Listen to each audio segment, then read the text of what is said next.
ток по рукам, телефон во все голоса говорит пора. Пока.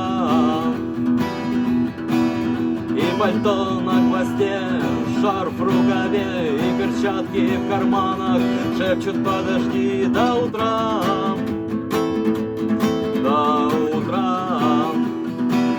Но странный стук зовет дорогу. Может, сердце, может, стук в дверь.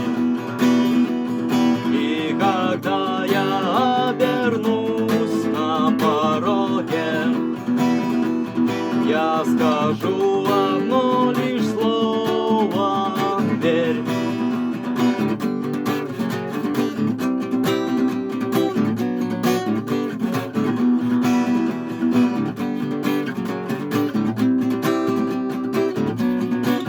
И опять на вокзал, и опять поезда, и опять проводник выдаст белье и чай.